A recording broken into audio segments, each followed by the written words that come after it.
Salut à tous, à l'occasion de la sortie du jeu The Division 2 par Ubisoft, je me suis dit que ça pourrait être sympa de vous montrer comment recréer une ambiance apocalyptique dans vos vidéos grâce aux effets spéciaux. Cette vidéo n'est pas du tout une opération sponsorisée, c'est juste que j'ai participé au tournage d'une vidéo de Cyril sur le thème donc de The Division 2. Donc je vous encourage vraiment à aller la voir, j'ai travaillé un petit peu sur les effets spéciaux de cette vidéo. Donc allez voir, cette vidéo est très bien réalisée et les effets spéciaux sont super bien faits, j'en suis sûr. Enfin, vous me direz. Bon allez, c'est parti, expliquons maintenant les effets spéciaux du plan que vous venez de voir. L'histoire de The Division 2 se passe dans un monde post-apocalyptique où il y a des factions qui veulent se foutre sur la gueule pour prendre le pouvoir. Il y a des soldats, il y a des gens fous, il y a de la technologie, il y a même des chiens robots tueurs. Et ça, c'est très cool, des chiens robots tueurs. Bon, maintenant, il va falloir prendre ces codes et les mettre dans notre vidéo. Regardons le plan de base. Comme vous pouvez le voir, c'est juste moi qui marche dans mon parking que vous commencez à connaître. Encore une fois, il va devenir aussi culte que celui de Corridor Digital. Et ce parking, il n'est pas très glamour. Il est assez vide, il y a juste une vieille voiture au fond et cette voiture n'est pas très post-apocalyptique. Du coup, on va devoir rajouter des éléments pour que tout de suite, il y ait une atmosphère beaucoup plus sérieuse et beaucoup plus badass à notre plan. Première étape, qui dit environnement post-apocalyptique dit débris. Oui, parce que dans un monde post-apocalyptique, c'est une règle, tout le monde se fout sur la gueule et du coup, eh bien, ça crée des fracas. C'est comme ça. Du coup, comme j'avais qu'un jour pour faire ces effets spéciaux et que je n'avais pas les compétences, je suis allé sur le net pour chercher des modèles 3D de fragments, de voitures post-apocalyptiques. Et pour ça, j'ai trouvé un pack de Evermotion. Evermotion, c'est quoi? Eh bien, c'est une suite de packs 3D avec plein de modèles 3D. Vraiment, il y en a pour tous les goûts. Si tu te dis, est-ce que ça existe ça en 3D? Evermotion l'a fait, ça c'est sûr. Et du coup, pour être plus précis, c'est le Evermotion volume 165 qui regroupe plein de modèles 3D post-apocalyptiques. Donc vraiment, ça va des fragments jusqu'aux panneaux d'affichage, jusqu'aux voitures. Et ce qui est bien, c'est que les véhicules ont plusieurs stades en fait de décomposition, on va dire. Du coup, on a une voiture qui est assez rouillée. Bon, tu peux pas rouler avec, mais ensuite on la voit de plus en plus évoluer jusqu'à presque s'enfoncer dans le sol et du coup avoir que des graviers. Donc vraiment, c'est très très cool. Et avec ça, on a un libre choix donc pour créer notre ambiance et notre environnement post-apocalyptique. Pour incruster mes fragments, c'est tout simple, il y a deux étapes à faire. La première étape, c'est faire un tracking et pour ça, j'ai utilisé Boujou comme d'habitude, tu sais ce que c'est le tracking maintenant. Et ensuite, j'ai fait un éclairage HDRI, donc j'ai capturé un panorama avec ma caméra Insta360, mais ce n'est pas la Insta360 One X, c'est un nouveau modèle que je présente demain, elle sort demain et du coup, je vous la présenterai, voilà pourquoi actuellement, elle est floue sur la vidéo. Et crois-moi, elle est vraiment très cool. Une fois que j'ai fait mon tracking et mon éclairage, j'ai positionné mes fragments de telle sorte à ce que ça crée un petit chemin pour créer des à côté. Pour enfermer un petit peu mon personnage, j'ai mis un taxi en décomposition derrière. Comme ça crée vraiment une ambiance, eh bien, post-apocalyptique. Et tu veux une petite anecdote sympa, tu vois tous les fragments, eh bien dans le pack, il y en a plein des modèles 3D fragments.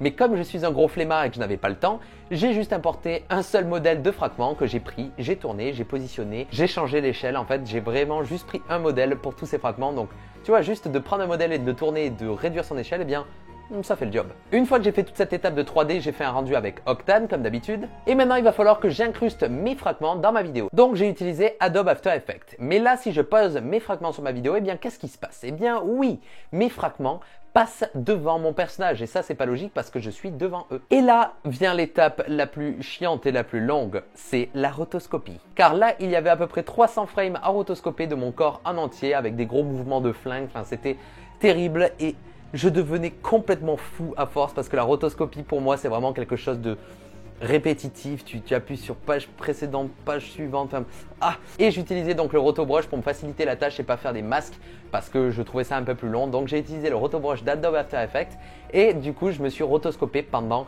300 frames. Et c'est à partir de ce moment-là que je commence à devenir fou. Isolation can of itself become a problem.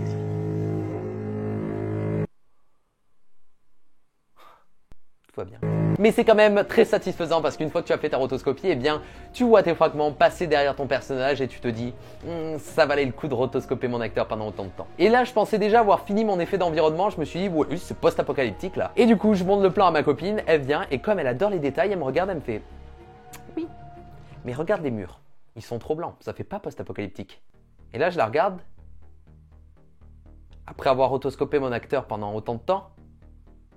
Mais elle avait raison parce que c'est vrai que ça faisait un décalage, le mur était trop propre. Alors on va devoir le salir. Et pour ce faire, j'ai utilisé un pack gratuit de textures un petit peu de brûlé que tu peux trouver sur le site Action VFX.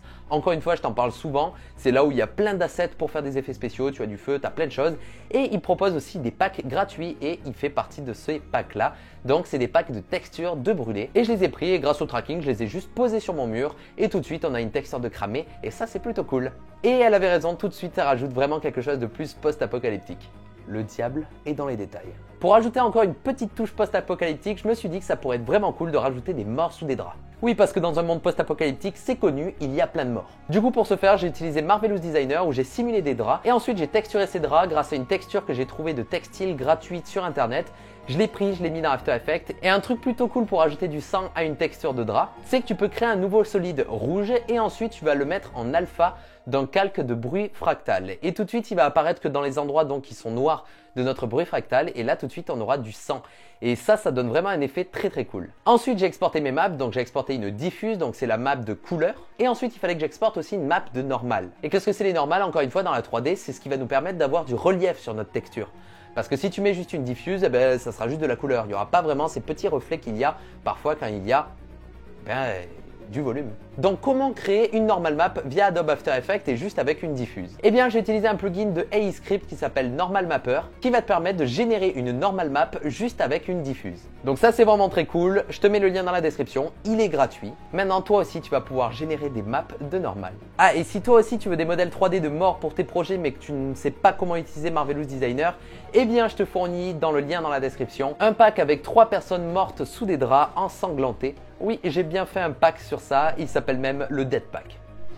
Voilà. Il est gratuit, utilise-le pour tout et n'importe quoi. Le lien dans la description, si tu veux me remercier, un petit pouce vers le haut et un partage. Je te fais confiance. Maintenant, il va falloir modéliser le robot chien avec sa tourelle sur le dos. Et moi, je suis pas très bon en modélisation, du coup, j'ai demandé à mon acolyte Paul de me le modéliser. Et du coup, il m'a modélisé cette espèce de chien robot sur Maya et il m'a fait aussi une petite animation. Donc voilà, ça c'était un petit peu la partie 3D et environnement. Ensuite vient l'effet des coups de feu. Et pour ce faire, j'ai utilisé mon pack de Muzzle Flash. Donc je te mets le lien dans la description encore une fois. C'est un pack qui regroupe plein de Muzzle Flash et aussi des simulations de fumée. Donc comme ça, tu vas pouvoir ajouter des effets de coups de feu dans tes vidéos, donc c'est très facile, donc je te mets le lien dans la description. Ça c'était pour les coups de feu. Et ensuite j'ai voulu donner un petit peu plus de dynamique à mon plan parce que là c'était vraiment juste un petit travelling arrière et donc c'était un petit peu chiant. Et du coup j'avais prévu le coup, j'ai tourné en 4K, comme ça je peux me permettre de zoomer sans perdre de qualité. Et du coup dans After Effects j'ai pu faire des animations de rotation, d'échelle et de position pour créer donc beaucoup plus de dynamique et faire partir mon plan en démulé, puis faire un dézoom. Et ensuite en lissant mes clés d'animation, et bien tout de suite on a un résultat vraiment très cool et vraiment très dynamique. Maintenant l'audio, comment j'ai fait l'audio? Eh bien j'ai déjà fait une vidéo sur le son qui t'expliquera ça en détail, donc je te mets le lien dans la description. Et pour les musiques, encore une fois, j'ai utilisé artlist.io, c'est un site vraiment qui référence plein de musiques libres de droit, il faut juste t'abonner, c'est un petit peu payant, mais vraiment c'est très très cool et tu n'auras pas d'emmerde, au moins quand tu fais des vidéos sur YouTube, tu utilises ça. Nickel. D'ailleurs, la musique qu'il y a toujours en fond dans mes vidéos, vous me demandez où est-ce que je l'ai trouvée, eh bien, c'est sur site. Je vous dis pas le titre de la musique parce que c'est encore un petit peu mon secret. Ah, et si tu veux t'abonner à ce site, utilise le lien dans la description parce que tu auras 2 mois gratuits grâce à ça. Donc voilà, c'est cadeau, si tu veux t'abonner, fais-le avec ce lien, comme ça au moins, tu as du temps gratuit. Bon, eh bien, je crois qu'on a fait le tour des explications. Voici encore une fois le résultat final.